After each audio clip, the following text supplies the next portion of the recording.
आपसे जानना चाहूँगा कि मतलब कि ये जो यहाँ पर भारत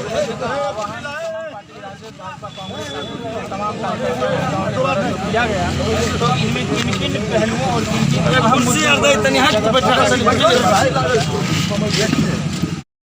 नमस्कार, जैस भारत न्यूज में आपका स्वागत है। मैं हूं आपके साथ गौरव झा।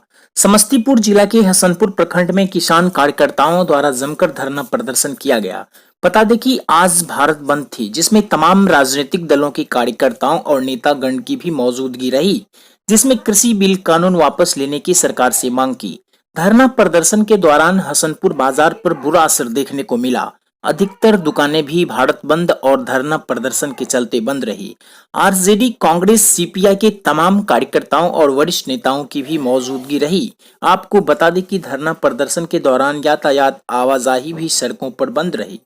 कार्यकर्ताओं और किसान वर्गों के द्वारा शांतिपूर्ण तरीकों से धरना प्रदर्शन किया गया। बता दें कि औड़ा पंचायत के भूतपूर्व मुखिया और सीपीआई के जिला परिषद वरिष्ठ नेता हीराकांत मिश्र की भी धरना प्रदर्शन में मौजूदगी रही। उन्होंने महंगाई, बेरोजगारी और शिक्षा आदि तमाम पहलुओं पर चर्चा करी। वही बता दें कि मौके पर जिला परिषद शंभू भूषण यादव, भूतपूर्व मुखिया शिवशंकर यादव, कांग्रेस अध्यक्ष सुभाष प्रसाद सिंह, कांग्रेस नेता और अधिवक्ता वर्जेश यादव की भी मौजूदगी रही, जिन्होंने देश की समस्याओं को एक एक करके शांतिपूर्ण तरीके से कहा। बिहार में विपक्षी दलों का जो बिहार बंद है उसमें शरीक होकर के सफल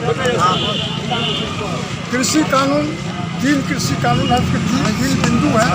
अगर कृषि कानून जिस तरह से भारत सरकार, एनडीए की सरकार और इस देश में बहुरूपिया मंत्रिमंडल है, उसने जो इसको कानून को पारित कराया वो चोर दरवाजे विपक्ष की गैर मौजूदगी में अगर ये कानून सतह पर लागू होता है तो सबसे पहले किसान और खेत में काम करने वाला जो मजदूर है वो दाने का मोहताज होगा।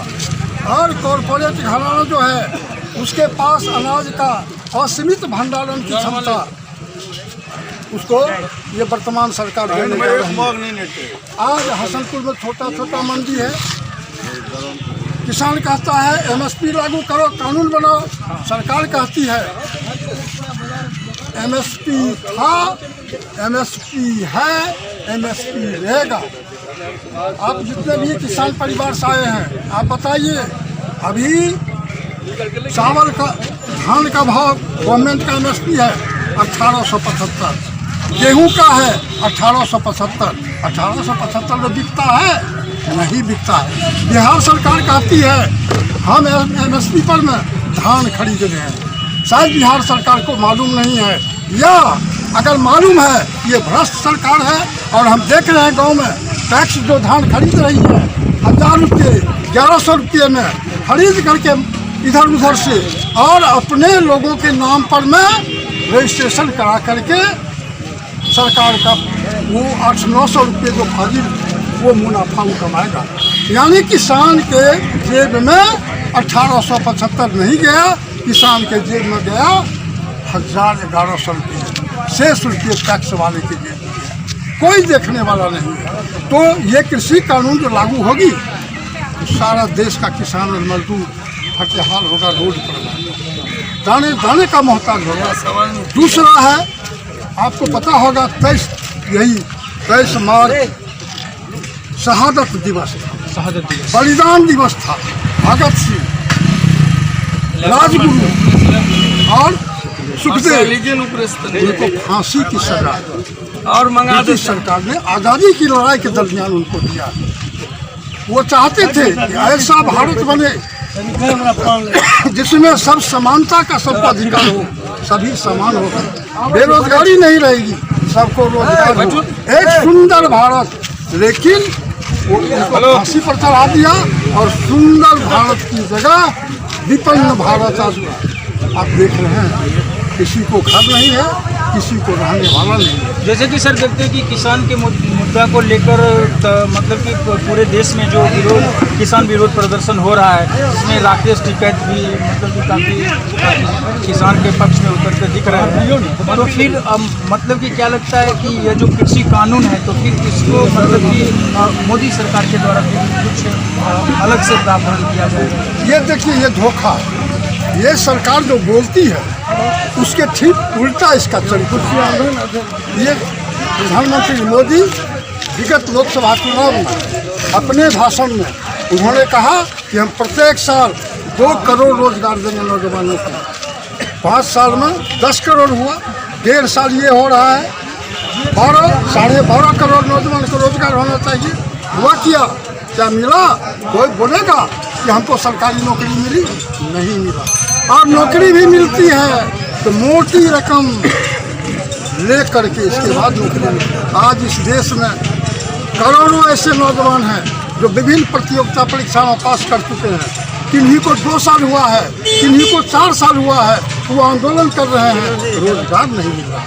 इस सरकार जो बोलती है केंद्र सरकार, वो झूठी है और वो जो बोलती है सो करती नहीं, इसलिए विश्वास नहीं है। पुलिस, बिहार पुलिस तो शहादत दिवस के अवसर पर बिहार विधानसभा जैसे पुलिस के द्वारा लाठीचार्ज ही नहीं हुआ। महिला विधायकों को बेनग्न किया, कपड़ा फाड़ा, बाल पकड़ के घिसियाया और विधायक के छाती पर में गुंडा, उसको पुलिस आप नहीं कह सकते हैं, पुलिस रक्षा करने, पुलिस को ड्रेस में था। हाँ, पुलिस के ड्रेस में था, इसलिए हम पुलिस की बात कर रहे हैं। पाँव के बूट से हमने टीवी पर देखा, आँख में आंसू आ गए। क्या यही बिहार है? क्या यही हमारा कानून है? क्या यही हमारे रक्षक हैं? ये स्थिति वहाँ हुआ और इस देश के इतिहास में वो दिन काला दिन कहलाएगा आने वाले समय में। हम उसका विरोध करते हैं, इस सशस्त्र विधेयक का। इसलिए आज हम रोड पर बिहार बंद में शामिल हो रहे हैं। तीसरा है डीजल। अब डीजल 90 के पार है, पेट्रोल 100 के ऊपर जा रहा है, आसमान छू रहा है। गैस 940 रुपया भी है। अभी जितना कह रहा था कि हम घर में फ्री गैस दे दिया, सब्सिडी देते हैं, सब्सिडी 1 साल से कम है। और गैस 4 महीने में 12 बार दाम बढ़ा, आज 940 है उसका दाम। किसान नहीं खरीद सकता है, जो भूमिहीन मजदूर है वो कहाँ से खरीदेगा? सारा जंगल साफ है बगीचे का, काट काट के वो गरीब लोग खाता है और उसी पर भोजन। तो हम इसके खिलाफ। तो सर आपसे पूछना चाहेंगे कि जैसे कि महंगाई काफ़ी चरम सीमा पर है, तो फिर इसको रोकथाम करने के लिए क्या कदम उठाना चाहिए? जनता का आंदोलन एकमात्र उसका विकल्प है। जनता जो महंगाई के मार से त्रस्त है उसको सड़क पर आना होगा, उसको शहादत देना होगा। और भारत के इतिहास में, दुनिया के इतिहास में भारत में जो किसान का आंदोलन चल रहा है, ऐसा आंदोलन आज तक नहीं हुआ। और इस देश में किसान ही दूसरी आज़ादी की लड़ाई का सूत्रपात किया है, जो पीछे हटने के लिए तैयार नहीं है। हमको उसके पीठ पर शहादत और बलिदान देने की ज़रूरत वो है। इसके बाद आप आइए सरकारी संपत्ति। आप सारे लोग, बहुत लोग जानते होंगे, लखनऊ से एक गाड़ी खुलती है जिसका नाम है तेजस। लखनऊ से 6 घंटा में दिल्ली पहुंचती है। वो प्राइवेट कॉरपोरेट घराना के हाथ में गाड़ी बेचती है तेजस। 18,000 उसका अच्छी शुल्क है, हवाई जहाज से भी जाएगी। 6 घंटा में दिल्ली जाएगा और 6 घंटे में वापस लखनऊ आएगा। बम्बे, चेन्नई, दिल्ली और बड़े बड़े जितने भी जंक्शन हैं सबका प्राइवेटाइजेशन हो गया, कॉर्पोरेट घराना खाते बिक गया। हमारा लाल किला, ताजमहल वो भी चला गया प्राइवेट सेक्टर में। अब बैंक जा रहा है, आपको पता होगा, पिछले दोनों सोम और मंगल जितना भी सरकार का बैंक था, जनता का बैंक था, जिसमें गरीब जनता को भी लाभ मिलता था, वो बैंक हड़ताल पर था। फिर बुधवार बिफे जितनी भी बीमा कंपनी थी LIC, हमारे देश का नवरत्न कंपनी है, उसमें 74% हिस्सेदारी को कॉरपोरेट को दे दिया। विदेशी कंपनी को आमंत्रित कर रहा है, और वो जैसे steel plant, Hindustan steel India limited जो है भारत सरकार को, जिसका है बोकारो, जिसका है भिलाई, जिसका है विशाखापत्तनम, उसको क्या किया है, उसको बेच दिया स्टील प्लांट सब।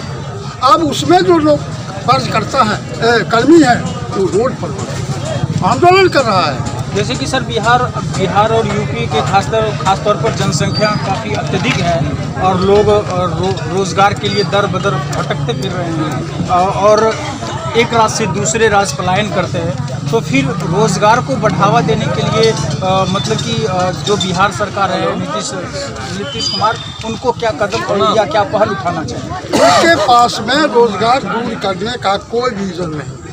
जी वो अनुबंध की खेती करते हैं, प्रोफेसर अनुबंध पर, डॉक्टर अनुबंध पर, शिक्षक अनुबंध पर, ऑफिस में क्लर्क अनुबंध पर। आप चलिए ऑफिस, आपको हम दिखाएंगे।